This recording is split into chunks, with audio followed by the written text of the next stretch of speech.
factores sociales, vinculares, que de alguna manera se vienen a potenciar, se vienen nos vienen a empujar, ¿no? Esto por un lado, lo que es el tema de la hiperconectividad, por el otro también esta cantidad de estímulos en los cuales estamos insertos nosotros en cuanto a pantallas, en cuanto a celulares, en cuanto a dinámicas que estamos teniendo. Si uno se pone a ver su rutina diaria, se está dando cuenta que está a veces entre 2 o 3 actividades al mismo tiempo. Entonces es como esta sobreestimulación de acciones y de actividades. Después, obviamente, muy supeditado también al uso de la tecnología, con el tema de las redes sociales, tal vez, no sé si tanto a los adultos, pero estoy viendo muchos adultos y estoy escuchando muchos adultos con este ruidito que les está haciendo, ¿no? Vos sabés que me colgué el otro día con el celular, estuve como 1 hora y media mirando, no sé qué miré,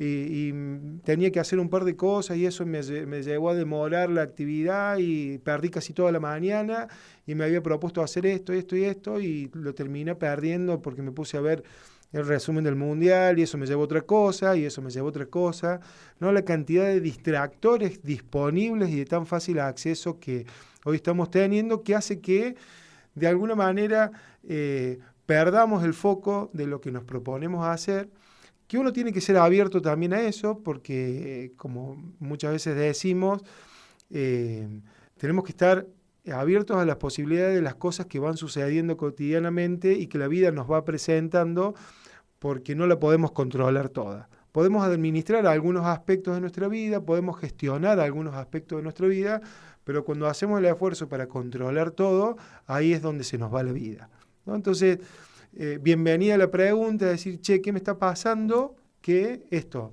me levanto a la mañana, me pongo a pensar en las cosas que tengo que hacer y después me doy cuenta que cuando termine el día, en vez de hacer, aunque sea la mitad, no hice casi ninguna. Y me lo vuelvo a proponer al otro día y lo vuelvo a postergar y lo vuelvo a postergar. Y no quiero caer en el término de procrastinación, que esto es lo que conversábamos, porque nos resulta muy fácil últimamente rotularnos. Y nos rotulamos, nos reducimos a ese concepto y lo usamos como estandarte. No, porque yo procrastino. En vez de que eso sea una pregunta y un trabajo personal, termina siendo tal vez un factor más de nuestra personalidad, que a veces confundimos términos, a veces nos resulta más cómodo, ¿sí? Como yo procrastino, entonces, bueno, no hace falta asumir la responsabilidad de hacer las acciones que hago. No sé si te lo han dicho o te ha pasado, pero a mí lo que me está pasando es que me doy cuenta que tengo que hacer determinada cosa, no la estoy haciendo y siento como, a ver si me interpretas, como un ruido sordo ahí en el horizonte que me dice las consecuencias que va a haber si yo no lo hago. Y resulta que no le presto atención tampoco. Algo que no es habitual, porque en general uno es una persona responsable, sabe lo que afecta cuando no hace determinada cosa o lo que puede llegar a afectar si eso empieza a sumarse a acciones sin desarrollar. Y pareciera que no hay energía ni siquiera para prestar atención a ese sonido sordo que nos está recordando hacia ahí, el sordo digo por lo lejano, Claro. ¿entendés? Como que está ahí, las consecuencias de no hacer lo que se supone que tenés que hacer. Exactamente, digo, y ahí tiene que ver con una cuestión que lo hemos venido conversando y que lo necesitamos seguir conversando a lo largo de todo el año y creo que de toda la vida, de esto que tiene que ver con la regulación emocional, porque no es tanto una cuestión de cumplimiento de objetivos, sino lo que a uno le genera, ¿no? A nivel emocional y por qué decide de alguna forma asumir ese comportamiento, ¿no? Y tiene que ver específicamente con esto. Hay algo que aparece y que me genera ansiedad, y como eso me genera ansiedad, yo lo que hago es actuar en función a esa, de alguna manera, esa emoción que me surge, y no desde la perspectiva de mis capacidades o de mis posibilidades o desde mis gestiones de tiempo, ¿sí? Entonces termino de alguna manera tendiendo a lo que es una respuesta emocional y no tanto a una respuesta lógica, organizativa y todo lo que tiene que ver con el quehacer, ¿sí? Entonces, como esto apela a algo emocional y a veces lo emocional nos incomoda, entonces lo que hacemos es intentar correrlo, esa voz que parece lejana, intento alejarla cada vez más, ¿no? Pero que no desaparece, sino que sigue ahí constantemente. Y tiene que ver con eso. Muchas veces lo llevo a este plano, ¿no? La importancia, y no me voy a cansar de repetir esto, la importancia de ser conscientes de las emociones que vamos experimentando en el día a día. Porque parece loco, pero vivimos, nos movemos y existimos desde ahí, ¿sí? No tanto de lo que razonamos o racionalizamos, sino más bien de las emociones que vamos experimentando, ¿sí? Esto que decía, y que adhería mucho a este concepto. Somos seres emocionales que razonamos. Somos seres emocionales que para entender lo que fuimos experimentando emocionalmente, empezamos a razonar esos comportamientos y fuimos desarrollando nuestra área cognitiva y nuestra área racional. Si querés agrego otro concepto más que desde mejor dicho, de la economía comportamental se empezó a estudiar mucho y tiene que ver con esto, ¿no? Este sistema de recompensas, que a veces en la psicología no lo vemos a esto, o por lo menos a mí desde el lado más psicoanalítico no me resulta tan llamativo, pero digo, desde la economía nos ayuda a entender algunas cuestiones comportamentales, más cuando tienen que ver con cosas de consumo. Se estudió que el ser humano tiende más a disfrutar más del beneficio inmediato que del beneficio futuro. Por más que el beneficio futuro sea más amplio o sea más grande, pero el ser humano aparentemente disfruta mucho más y le reditúa mucho más el beneficio inmediato. Vamos a decir, lo que tal vez hoy me pueda llegar a generar cierta satisfacción, ¿sí? Voy a ir en búsqueda de eso y no tal vez en la búsqueda de una satisfacción mayor que me puede traer algún proyecto o alguna actividad que capaz que me resulte con tiempo llegar a dentro de un mes o 2 meses. Entonces, lo inmediato interpela mucho más que tal vez lo futuro o lo que tiene un poquito más a largo plazo. Actuamos de esa manera, al actuar de esa manera postergamos más cosas, ¿sí? Porque nos reditúa más eso.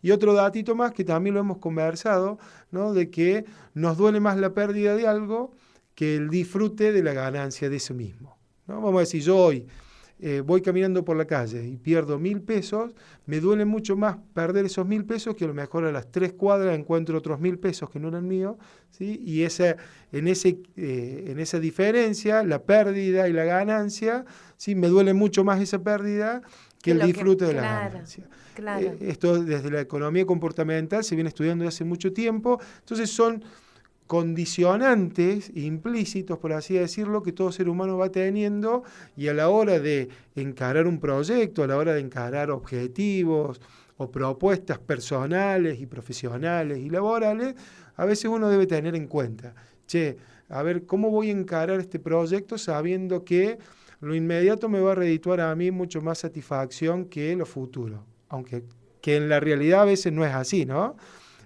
Y esto que muchas veces actuamos desde ahí, sabiendo que nos duele más la pérdida que el disfrute de la ganancia, ¿sí? Entonces digo, son esto, ¿no? Factores que debemos tener en cuenta, que no nos determinan, pero sí tenerlos en cuenta. Sí, lo que pienso es que le está pasando a muchas personas en este momento histórico que el esfuerzo que hacen sienten que es desmedido para el beneficio que reciben.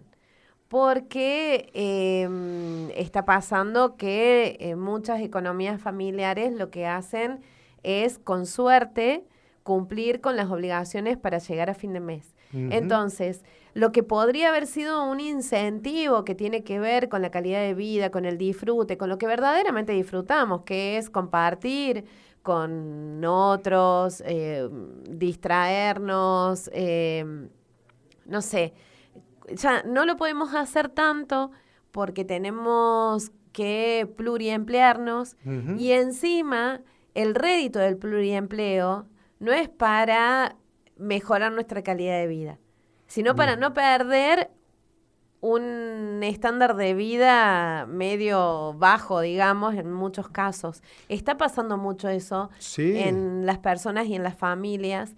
Entonces, ahí se vuelve complicado sentir motivación por esas tareas que nos están esperando.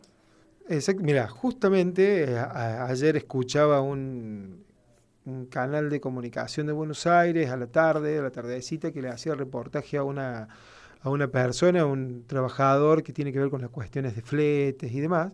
Estaban haciendo fila para poder cargar GNC, para poder cargar gas. Vuelve el frío, nos vuelve a pasar lo mismo de casi siempre, ¿no?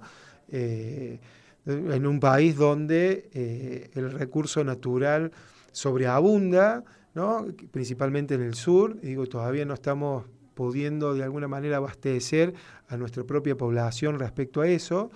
Eso por un lado, digo, y esta persona decía justamente eso, ¿no? Que estaba haciendo fila para poder cargar combustible, para poder cargar en este caso GNC, y estaba perdiendo tiempo para estar con sus hijos, también tiempo de trabajo, arrancaba a trabajar muy temprano y estaba terminando muy tarde, ¿no? Cuando uno empieza a reducir el tiempo para la vincularidad y lo limita a la cuestión solamente y exclusivamente laboral para mantener o alcanzar mínimamente a lo que a lo mejor antes tenía como ingreso económico, ahí comienza de alguna manera o se empieza a dar con muchísimo más fuerza tal vez un decaimiento del propio ser, ¿no? Quiere decir que hay un pilar fundamental, esto que hemos hablado en otras oportunidades, los pilares fundamentales de toda vida adulta, el trabajo como redignificador y el amor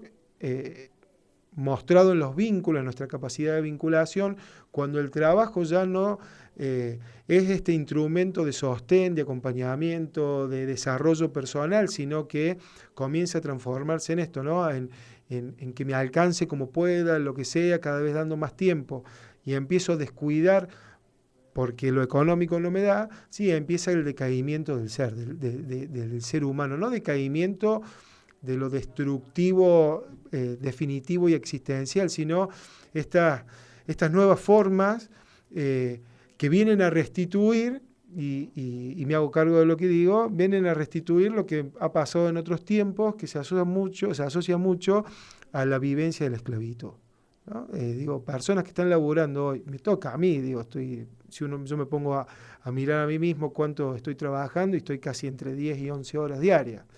Entonces hay gente que está trabajando entre 13 y 14 horas diarias, ¿no? Para que su ingreso le reditúe más o menos lo mismo que le redituaba hace 3, 4, 5 años atrás. Entonces, cuando se laburaba 8 horas, ¿no? Entonces digo,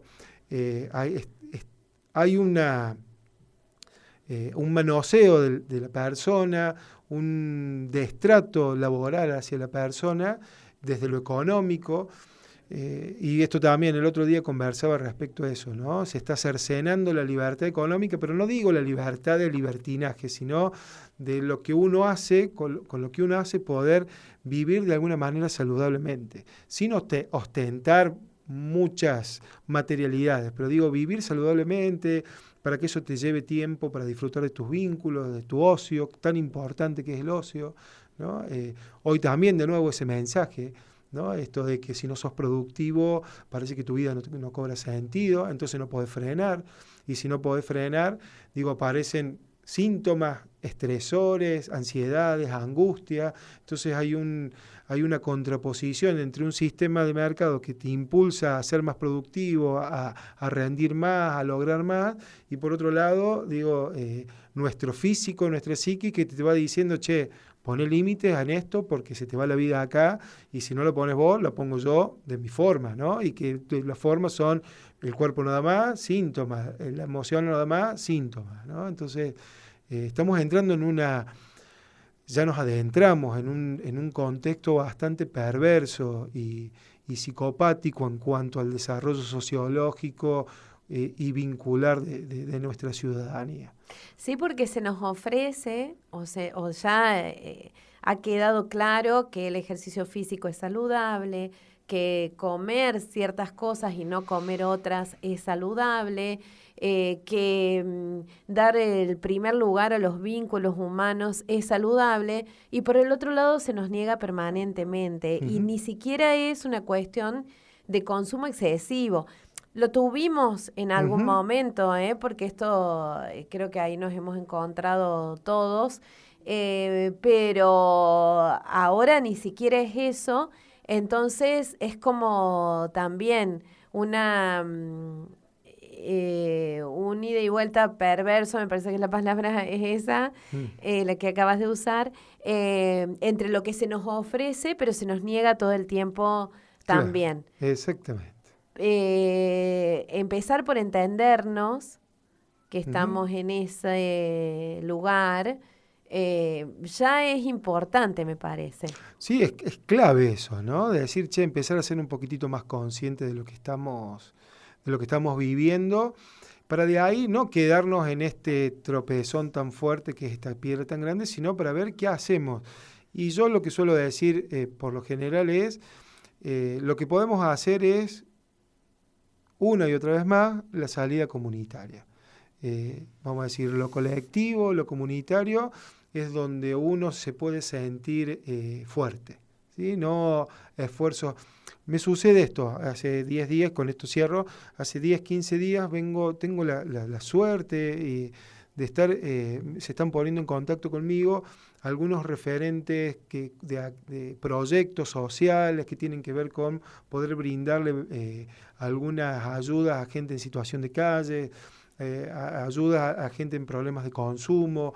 Me estuve reuniendo durante casi toda la semana pasada y en el fin de semana con 5 o 6 personas que están atendiendo un poco esta necesidad social, y digo, y vuelvo y hago una mirada retrospectiva de todo lo que estuve conversando con esta gente, y digo, son todos esfuerzos aislados que están intentando, le están dedicando casi todo su tiempo a eso. Entonces digo, bueno, es hora de empezar como a compartir eso que estamos haciendo, para empezar a juntarnos, a conversar, para ver cómo entre nosotros nos empezamos a dar fuerza, para empezar a posicionarnos y decir, esto no va por acá.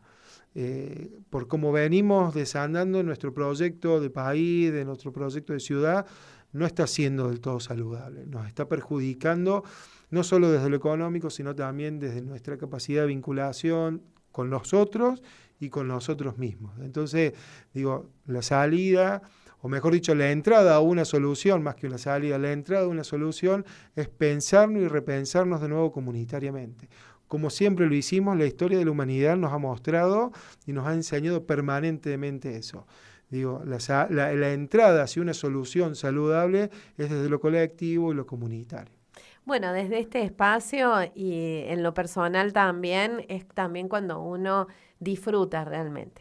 Cuando estás codo a codo con otros, avanzando hacia un mismo lugar y buscando, y atentos también a lo que te rodea, creo que ahí es donde uno se siente pleno. No digo que a todos les pase y es lícito si a alguien no le pasa, pero creo que desde este lugar abonamos por eso y por ahí vamos.